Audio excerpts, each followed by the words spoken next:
So, yun ang ipinamana sa atin. Kung kaya nga, lahat ng tao ay walang kabuluhan ang lahat ng kanilang ginagawa. Bakit ba walang kabuluhan ng ginagawa? Ano bang ginagawa mo dati nung ikay wala sa Panginoon? Ano ba yan? Ikaw, dati ano ka? Bakit sinasabi daw? Sa pangalan ng Panginoong Sus, binabala ko kayo? Okay. Pasaway. Walang kabuluhan yan, ano? Sagot. Okay, ikaw, bakit? Ano yung mga walang kabuluhan ginagawa mo dati? Guys, dati walang Matigas ang kabuluhan. ulo. Hanggang ngayon? Ngayon meron na. Ha? Dati. Ngayon? Hindi na. Kay Kristo, nang hindi pa dumarating si Kristo sa ating buhay, lahat ng gusto ng gawin ni Satanas ay ginagawa mo. Nilalagay niya sa atin. Kaya nga sabi ni ang babala ni Apostol Pablo sa mga mananampalataya sa pangalan ng Panginoong Sus, binabalaan ko kayo. Huwag na kayong mabuhay ng walang kabuluhan. Yung pananampalatayang walang kabuluhan. Nagpupuyat saan? Sa patay o sa buhay? Sa cellphone. O ikaw, Julia. Nasakal mo? Paano?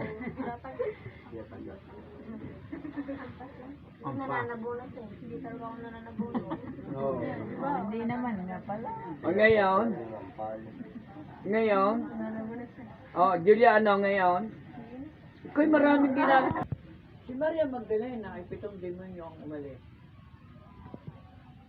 Bakit? Kasi nung hindi pa niya nakikilala, siya ay nasa ilalim ng kapangyarihan ni Satanas, ng demonyo.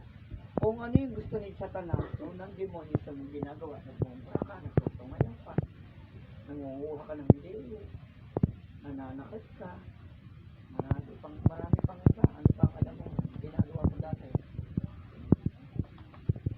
So yung 7 demonyo na kay Maria ay umalis. Paano umalis yun? Nung makilala niya si Jesus.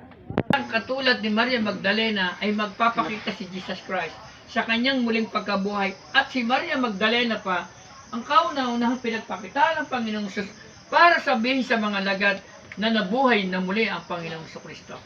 Nagbibili ng aliw. Alam nyo na yung mga may sapat na gulang, alam nyo yan, mga nagbibili ng aliw.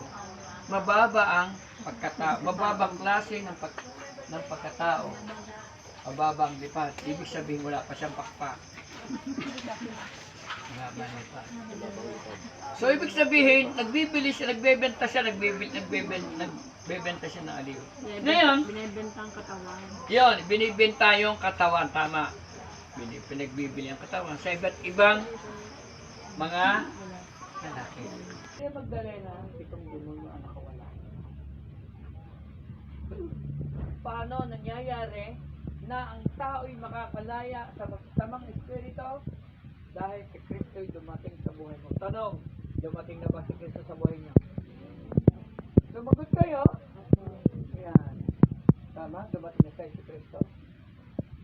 Ikaw? Ikaw? Ikaw? Ikaw? Ikaw? Ikaw? Ikaw?